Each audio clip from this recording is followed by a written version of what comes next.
It's 12 o'clock, so we're now kind of into our second session. And I'd like to kind of welcome the panelists for kind of joining us: Andrew Heald, Leila, Angelica, and Emily Yates, with the session being chaired by Alastair Cook.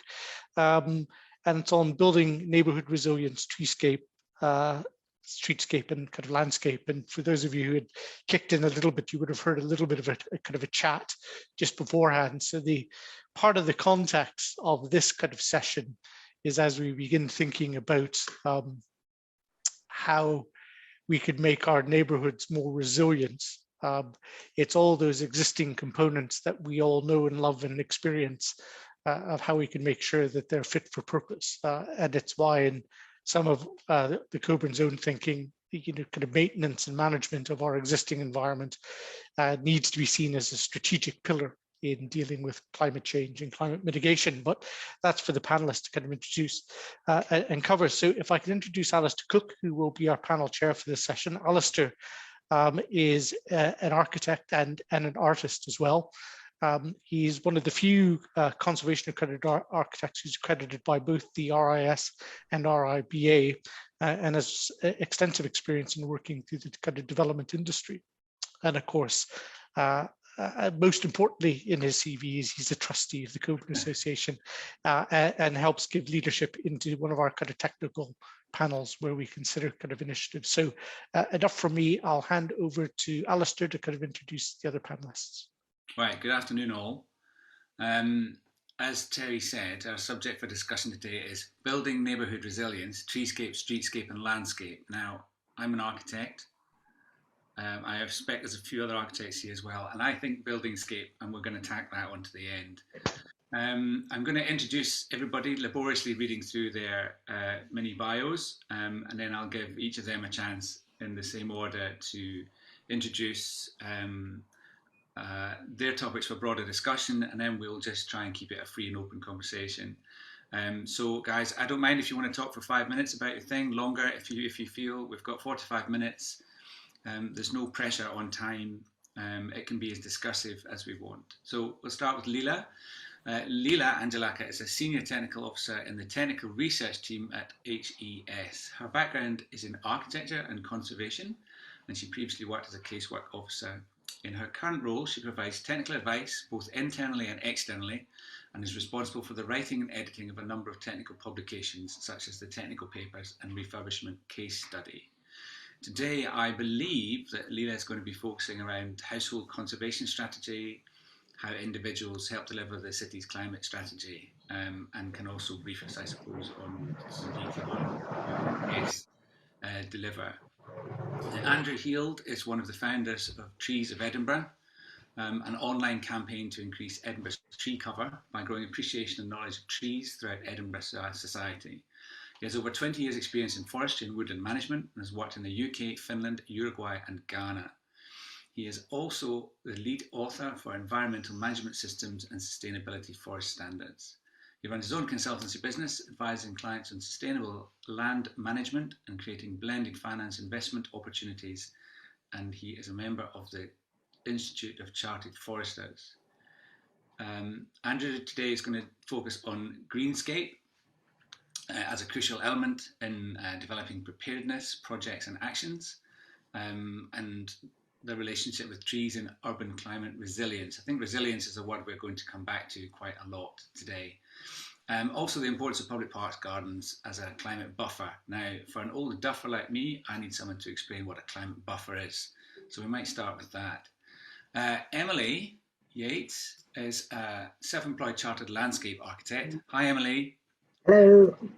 With over 25 years experience across all aspects of landscape architecture. She's been a design team leader, project manager, lead consultant for projects including regeneration, housing, streetscape, public realm parks, historic landscapes, planting design, SUDS, land restoration, play area, schools, hospitals, retail and commercial transport. Her experience includes all stages of planning, design and site supervision from feasibility to concept design, master planning and detailed design through to implementation and long-term management and maintenance. I don't know how you fitted that into 25 years, goodness. That's quite a role. So Emily today is going to concentrate on landscape and its management, discussing climate impact mitigation and preparedness on a local level, the role of parks and gardens in wider climate mitigation, and how landscape can be used to deal with cloudburst events, etc. So that's quite a lot to get into, and in fact I'm not sure we're going to get time to talk about buildings, but Leela, I'd like you to kick off if you can and just chat about a bit about you, your background, and what you do with HES and the other. Okay, so yeah, my background is in architecture. I studied architecture in Greece with a bit of a focus in conservation. Then I did my master's in architectural conservation in Edinburgh, and that's how my journey started. I volunteered in a few places like the Scottish Historic Buildings Trust. Eventually ended up with Historic Scotland as a casework officer, so dealing with planning applications and listed building consents. And now I'm with the technical research team. And one of the main things we do, besides the obvious of like technical research, is we do pilot projects where we try to retrofit traditional buildings or historic buildings in the best possible way. Sometimes we're trialing things to see how it's going to work. We monitor and we write them up as case studies. But we also we basically pay other people to write their research and we publicize them. And I provide technical advice on a daily basis to homeowners, architects, internally as well. So that probably covers it all, but it's more about technical advice at the moment, and there's the heavy focus on climate change and adaptation of buildings for climate change and energy efficiency. Shall I start giving a brief introduction to the subject? Absolutely. Okay. I suppose there's a couple of things that I'd like you all to sort of talk around, really. We all have our subjects. I'll keep quiet about mine. But, you know, the built realm itself is responsible for 40% of emissions. And yet, to me, it doesn't seem we have a clear strategic plan to decarbonise our sector. You know, how can we help here? The land use sector emits more harmful emissions than the country's international aviation and shipping sectors. And we're surrounded by these horrific facts. Are they real? Are they not? I get confused about these things. You know, the other thing I want to talk about is, if we can, and just because I'm not going to guide you any further than this, is the immediacy of, say, myself in my old Victorian pile, and what can I do? And the difference between what I'm thinking and what's happening in COP and all the discussions there. You know, if you begin to look at things like, you know, there's a group, I won't name them, but it feels such a distance from me as a normal person. They connect global and local expertise, effective solutions, and unlocking value to deliver systemic climate resilient solutions to context-sensitive challenges. This I find quite difficult. How do we connect with the bigger world with our own individual parts? I know do you know what I mean? So Leela, I'm not asking you to talk about that, but that's a sort of overarching thing. So I'll let you guys crack on. Shall I let someone else speak, or shall I just dive in? Dive in, please. Okay, so obviously I don't have an answer to this, but because I see it more on the ground and I speak to people on a daily basis, people who are struggling to get contractors to do the work, or people who get the wrong advice all the time and they really don't know what to do. And even if you do have the expertise, you will get confused. You will find yourself in a situation where you have 2 or 3 contractors telling you 3 different things, and a lot of the times they might not be the right thing. So that is a problem that exists there, first of all. Now, climate change, I don't know if you covered that in the previous session because I wasn't unfortunately part of that, but generally it means sort of wetter and milder winters. There's a higher precipitation, so more flooding, extreme rainfall. So I guess one thing to think about, or how to think about our buildings, traditional buildings, is that they've lasted for hundreds of years. And there is a reason for that. Modern buildings, especially ones that maybe were not so well thought after, or the sort of cheaper, on the cheaper end of construction, they don't fare as well. And we've seen that. So I think the main thing we can do, the most sustainable thing we can do, is to reuse our old building stock. There's nothing better we can do for sustainability, for climate change. It's the same as with everything about basically creating waste and reusing things. It's the same with buildings. Now, when we talk about that, obviously everything is about maintenance, keeping your building dry, keeping it warm. There's a separate discussion there though, which I can get into that, but one part is maintenance, and that's the biggest part, keeping it warm and dry and working as it should be working. Now, the second part is that we know with climate change that things are changing a bit and there is more rain. And although these buildings were designed to cope with rainfall and have done so for many years quite well, they might need some adaptation to be done to them to cope with this sort of changing climate. And that is one thing to think about. Like, it could be widening your gutters, it could be doing lead drip detailing. We can get into that a bit more if anyone wished to do so. And then the third part is actually adaptation, or I guess bringing those buildings up to the energy standards. And as we all probably know here, with traditional buildings, that's a little bit harder and we can't apply the same standards to them. But I don't think it's something to despair. I think there is an understanding, even if it's unofficial understanding at this stage, that they can't reach maybe the same standards, but there's a lot of options, a lot of things that can be done to these buildings. And I think that's where my team comes in, actually, just to show what can be done. And we do extensive monitoring, a lot of them, which involves like U values, air tightness, relative humidity.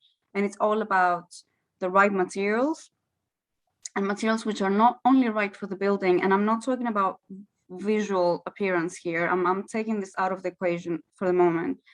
I'm talking about technical compatibility. I'm talking about materials that create less waste, materials that are compostable, if possible, that have like either can absorb CO2, like lime, or by using materials that are local, so they take less time to arrive, etc. So it's quite a lot of moving parts to think about when we're talking about the historic environment being reused and about its resilience. I'm happy to get into more specific things if anyone needs to, but I thought I'd just give the 3 basic points about reusing buildings and what they can do for us. And I think actually they make the biggest contribution for construction, if that makes sense. I don't know if I'm explaining it well, but there's so much we can do with them. Thank you very much for a good broad introduction. Now, I had planned to bring Andrew in, but I think we're going to wrap around Emily, because Emily, being a landscape, can make the connection between our buildings and the immediate context they sit in. And you talked briefly, Leela, about how the buildings can begin to move water, and Emily obviously has much experience here. Emily, would you like to just briefly a bit about you and what you'd like to talk about today? Oh, how long have you got? I could talk and it's hard to know what's helpful and what to focus on. But yeah, as a landscape architect, my favourite quote that I often introduce myself in new teams was from Richard Rogers, who said, "If a landscape architect isn't being awkward, they're not doing their job." Which says, so, that sounds obstreperous, but it's not. It's getting the landscape embedded right at the outset of any works, any project, whether it's maintenance of a road, whether it's master planning a whole new town. It has to be landscape strategy led. I've been doing this for a long time. It's still quite depressing how rarely this happens. And too often it's sort of tacked on at the end. Here's a green Pantone, make the drawing look green, but all that's been left are tiny little pockets that just really don't properly assess the issues. Suds, water runoff, the pressure for high density buildings in an urban environment these days, which I completely agree with, but I say if you're going to have a high density urban environment, you need a high density landscape to go with it. So it's really, I'd like to think landscape architects will rule the world one day. We're quite a jack of all trades and not necessarily, you know, a master of one. We have to work closely with all the other experts. There are people who know far more about the sites than I do. There are people who know far more about ecology, botany, etc. But we've just got to push it right up the agenda and stop it being a little tack on at the end of the planning and design process to get people approval through the local authorities. That was more of a rant than a question. Oh no, it's good to start off the way that you plan to continue. I'm going to draw Andrew in now, because Andrew, of course, will be able to tie us into the broader context of the city, which is, and already in walking my dogs through Leith today, we've already discussed the new buildings, the water of Leith, it being in spate, and the amount of green that's around us. You know, everywhere you go in Edinburgh, there is a feeling that there is quite a lot of landscape. Close to where I live, of course, the landscape's mostly ex-railway lines and the water of Leith. And across the rest of the city, you have more formal parks breaking down into, you know, excellent areas of open meadowland.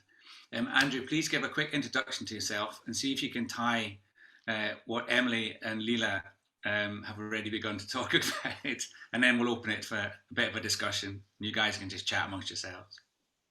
Okay, good afternoon. Yeah, just good afternoon, everyone. I'll do my best. I'm another bit of a jack of all trades, and I'm a forester, a professional forester. So I usually say what I'm really interested in is decarbonising construction by growing more timber. So that's maybe one of the connections. But I've lived in central Edinburgh. I live a little bit further up from you, Alastair. I live in Powder Hall. So I live about less than 50 meters away from the water of Leith.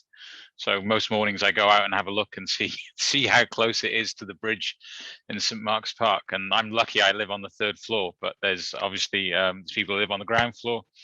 And I was looking recently at there's a planning proposal for the old, for the current 4-square building, the EFI, Edinburgh Furniture Initiative on Logie Green Road.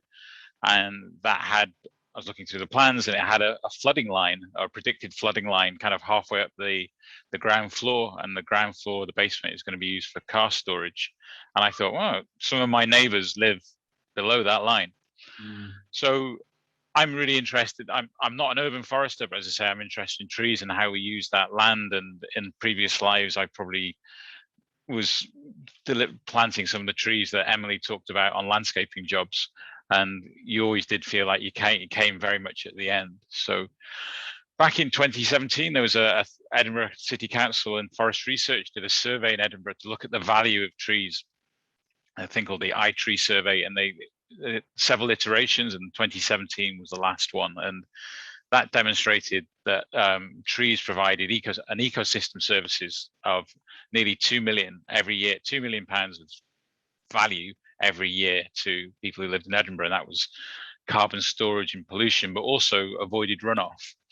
And we have a lot of arguments about, you know, how you rose that number, or is that number the right number? But there's a number, there's a value there. And what I'm really interested in is how do we use that value, that number, to make better decisions in terms of planning or in terms of investment in green space. And as you said, we know the climate's going to get wetter. We know there's going to be more kind of storm surges, and the challenge isn't just that we build a bigger pipe or remove all the obstructions in the water of Leith to get the water to Leith, that to Alastair, as fast as possible.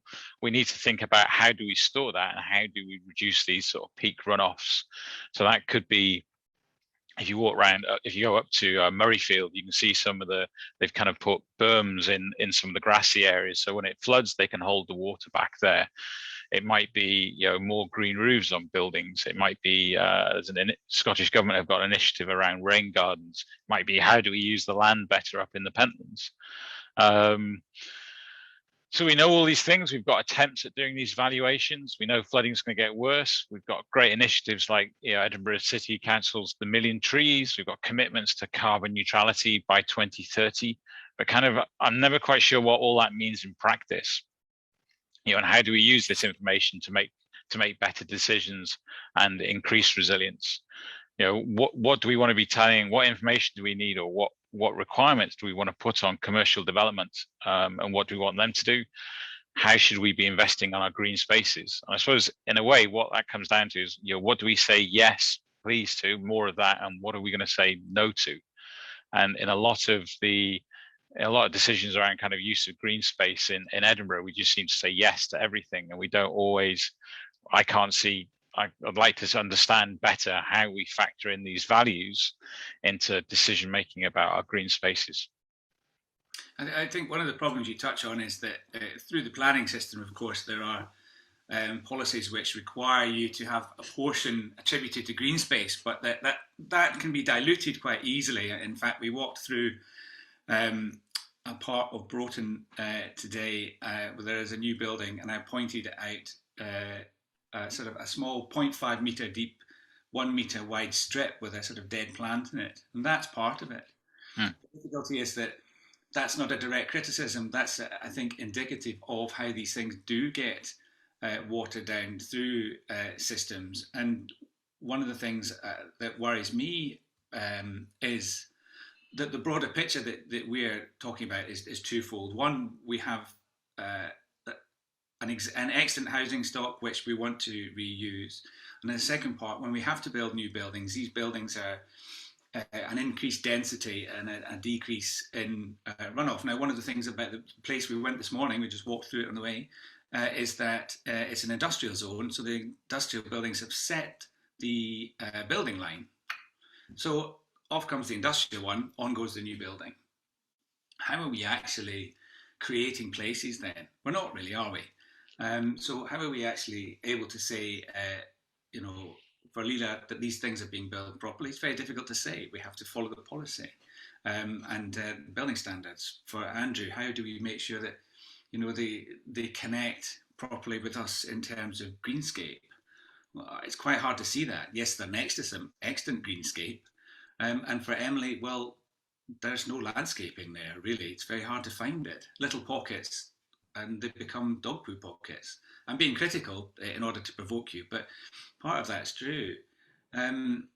So I think, Leela, would you be able to talk a little bit more perhaps about, it's a huge thing we have to cover here in the next 20 minutes, this kind of an idea of how we fix our existing stock and how we deal with everything that's coming. So let's try and link it together a little bit. But Leela, do you want to talk a little bit more about the specifics of perhaps things that affect immediate landscape in terms of retrofitting and buildings?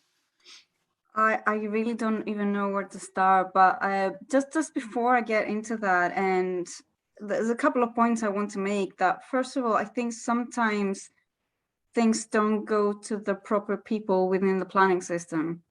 Actually, that's almost always the case. I'm not being like judgy about anyone, but I have seen that a lot. So that's one thing that probably needs to be looked at. Second comment, just general comment, is a long time ago, well, before the pandemic, I was part of City of Edinburgh Council meetings on like a strategy for groundwater management. And one positive note is that it was acknowledged across the participants that basically green is the answer, and that there are designated areas in Edinburgh that are basically there to deal with that rainwater runoff. But it's also a lot about sewerage and all that. So unfortunately, the pandemic happened, and I'm guessing they had to deal with other issues, but that's been on the agenda. Now, to move on to my bit before I talk about something that's way out of my comfort zone. yes, we talk about rainwater, and I think that's the main problem, how buildings will deal with rainwater, whether that's on a higher level or a ground level. So it's about building resilience, and individually, I think we just have to be very, very sort of strict about observing our building and making sure it works well from top to bottom.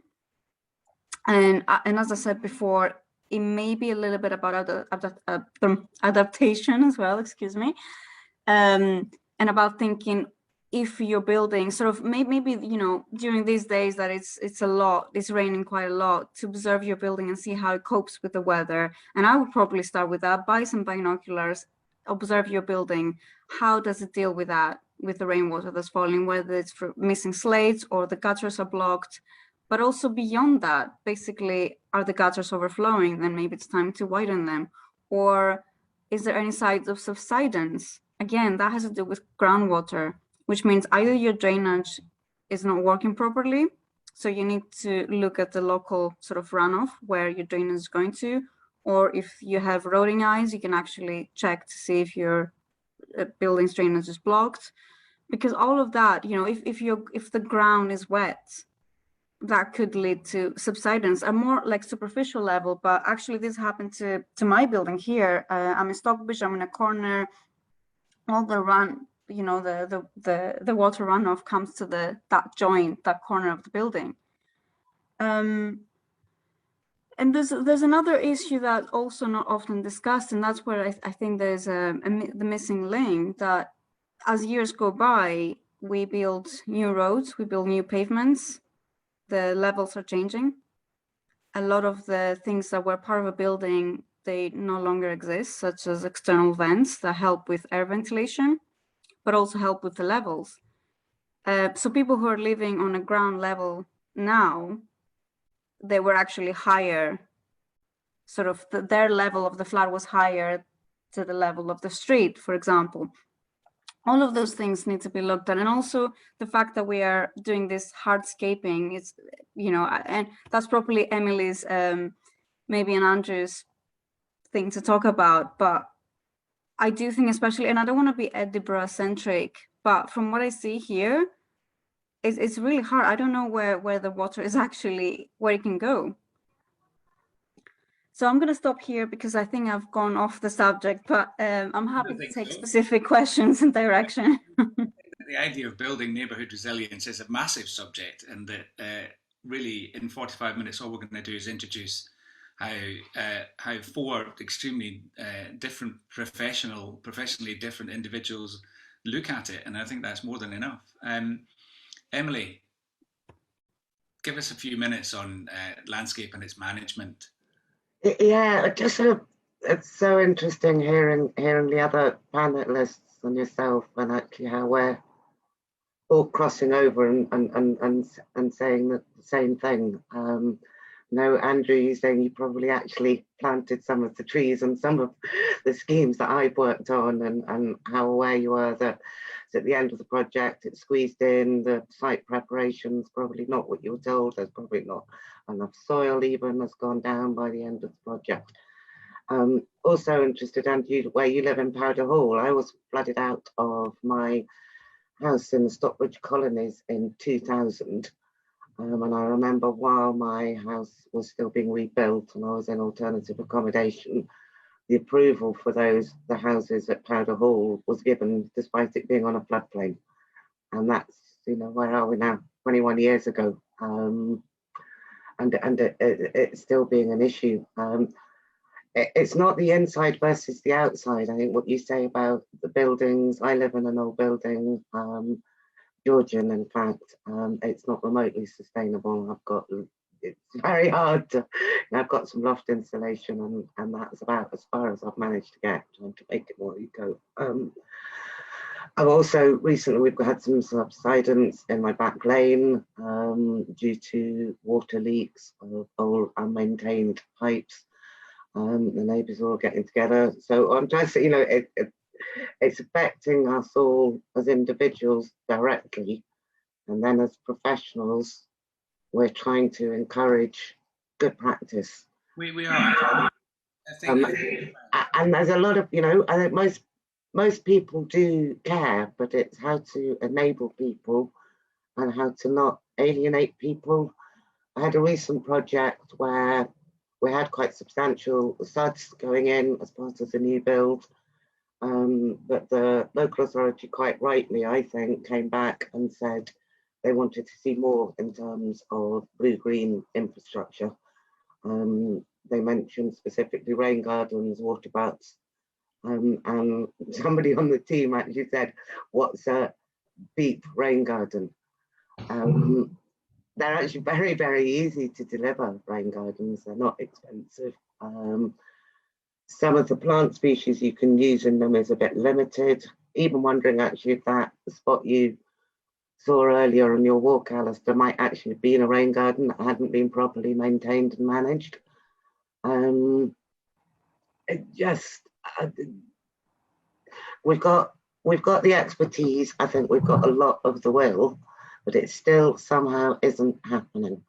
That wonderful term value engineering, i.e. slashing the budget, basically means getting rid of the landscape. And it has done in the whole of my professional life. Yeah, I think we're all experiencing value engineering. What Leila essentially is talking about is how individuals can help develop the city's climate strategy, right? Yeah. We as individuals and how we deal with the buildings that we live in. How do we broaden this and get an understanding of the landscape? And Andrew, how do we, begin to understand? I think if we are better, have a better, simple understanding of the importance of parks and so forth. I mean, I live next to Pilrig Park, right? It's on a slope. Often, in fact, I have a photograph when my firstborn was very little, and he's standing beside me. But the pram itself is in a football-sized pool, and honestly, I have absolutely no understanding of how do we mitigate this? How do we work towards this? How do we encourage, in fact, the landscape areas of Edinburgh to work for us? Can we? Yeah, I think so. And as I say, I think we're all on the same page, and we're sort of overlapping in our professional and kind of local interest, and that I suppose there's frustration there in how do we tie all of this together, and how do we sort of try and encourage and see the big picture. And just at Princess Street Garden, I used to work on George Street, and I used to spend nearly every lunch break in Princess Street Garden. So and it was the Norloch, and there's still a stream flowing through the bottom of Princess Street Gardens, and that will flood. It does flood, and it will flood more often, and that could be integrated into a sustainable urban drainage system, a rain garden. You've got a big sink there, and it could take reduced pressure on the railway line next door by being able to store some of the flood water and rainwater in there. So it is, just to say that it is. Okay. At least pre-pandemic, that was the idea. No, and that's great. But then we're having conversations about the Christmas market or the importance of trees in there. Then it's how do we tie all of that together? And just to kind of, I'm trying to think of kind of positive things and not just negative things. But I live quite close to McDonald Road, and there were some trees planted in McDonald Road a couple of years ago. It's just at the start of the pandemic, and with a bit more thought and probably not much more money, those trees could have been kind of in mini rain gardens or in mini sustainable urban drainage schemes. And instead they're built out, kind of classic urban trees, kind of built out into the road. And actually the drain flows behind them, between the pavement and the thing. So when it rains, the drains don't work properly, and they almost sort of store rainwater because the drains are all blocked. But then on the flip side, when they were planted, there was no money because of the start of the pandemic. There wasn't really enough money or planning or capacity to kind of water them. So you have this kind of, it is, how do we just kind of, that quote about the future's already here, it's just poorly distributed, or something along those lines. We know what to do. There's good examples elsewhere in Scotland, and it's just trying, how do we pull all of that together and kind of influence decision makers to sort of make the right decisions at the right time. I think we have our work cut out, don't we? We did. I just noticed in the chat box a couple of questions. Also, can't work out, I had to go back. One was about, sorry, I'm doing this from memory because I can't see back. I'll read it for you. It says, for those asking, oh, SUDs are sustainable drainage systems. There was actually a comment before that one as well. Oh, there we go. I found it. Oh, no, sorry, I'm slowing things up. All right, I'll just do it from memory. It was about maintenance regimes in parks and you know, cutting grass less often, etc., etc. This is something I come across again and again with, you know, from friends asking for advice about their gardens, which I'm not very good at, but anyway, to sort of large scale parks projects. People think that grass is easy, and actually it's the most high maintenance form of ground cover there is. The Edinburgh Parks Department do some great work and are very knowledgeable, and they know fine well that mowing less is a good thing in terms of biodiversity and use of money, but there's a pushback from the public because it can look messy and uncared for, and on a smaller scale, the amount of people who still would prefer to pave over their little gardens. There's always going to be work involved in maintaining any sort of landscape.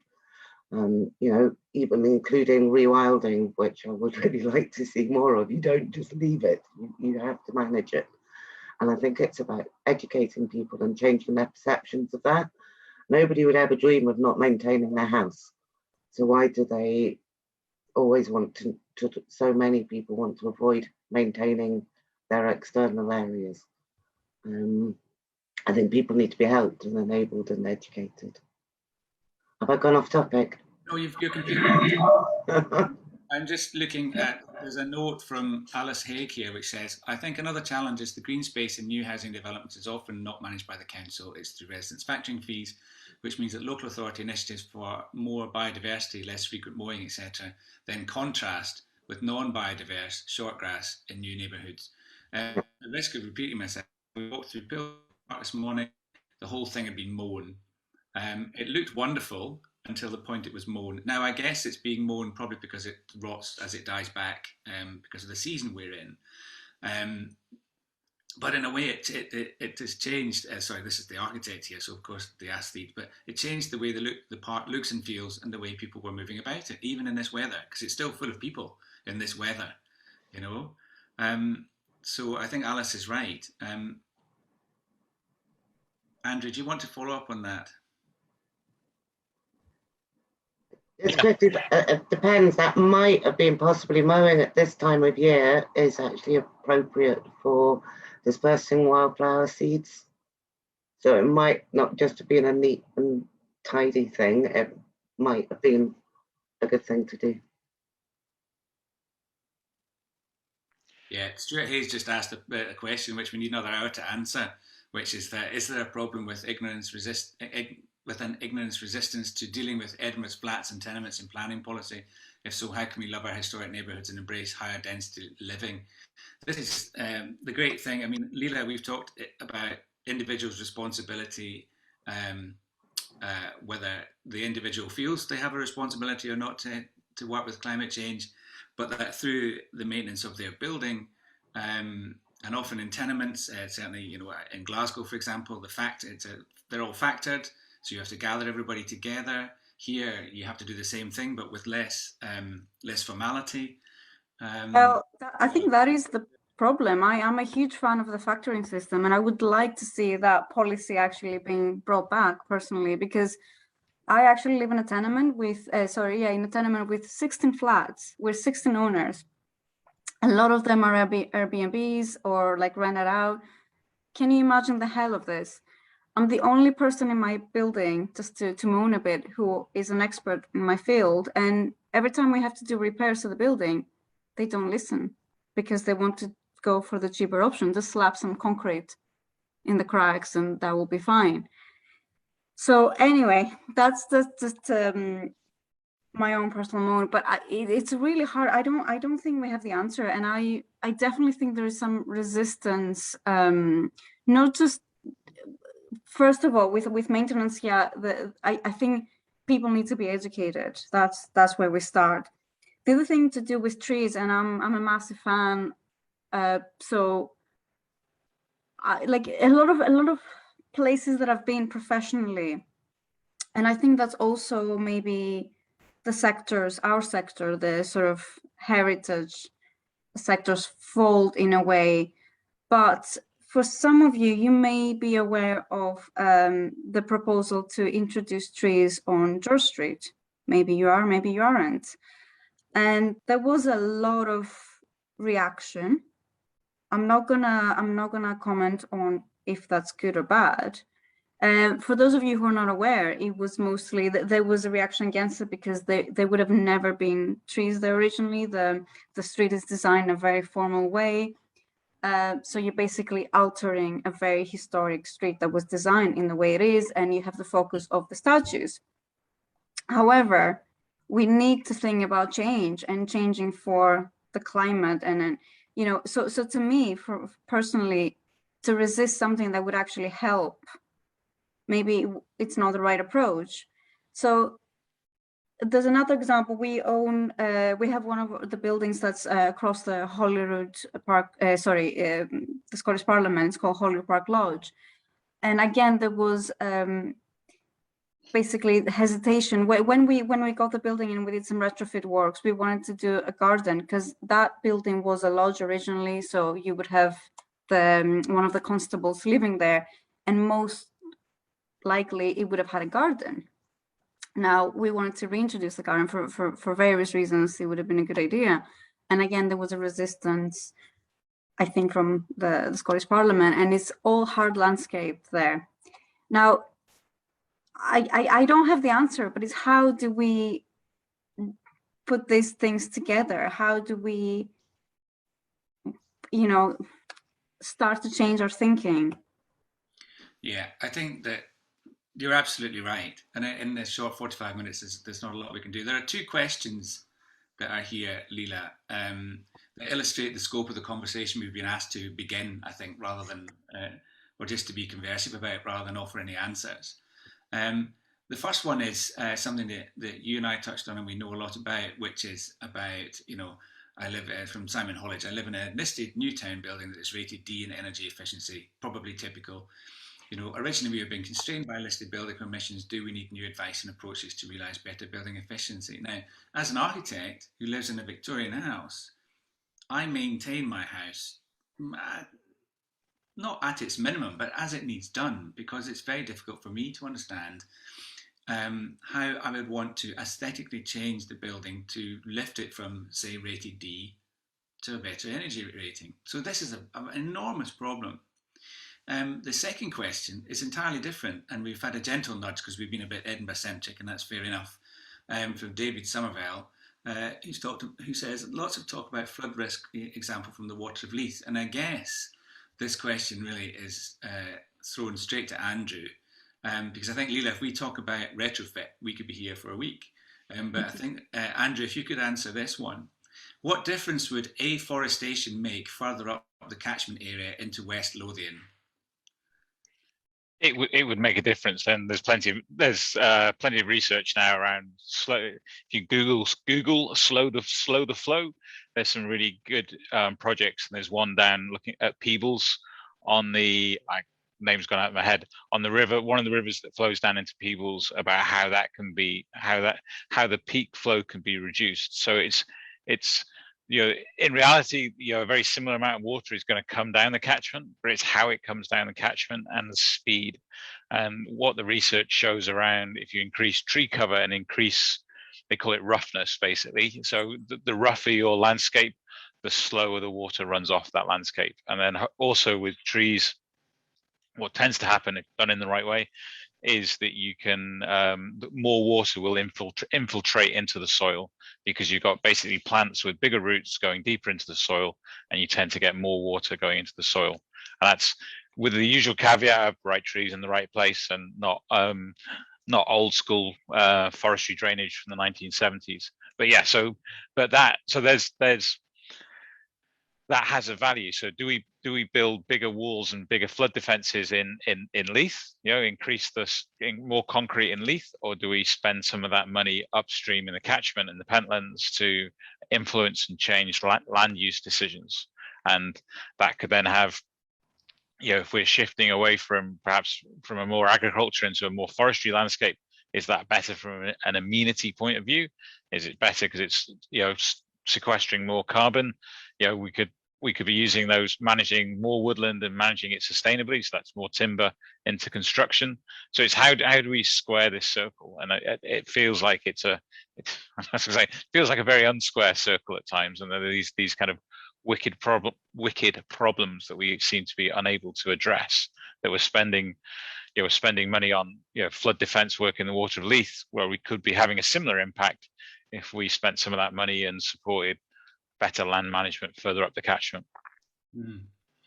Okay, I'm aware that it's 1:45 and we should draw this discussion to a close, but I do think quite clearly that this is a phenomenally broad discussion under the auspices of neighbourhood resilience, because of course, as Leila has clearly pointed out, it all starts with us and where I'm sitting right now. Where are you all sitting? Is that gutter flowing freely?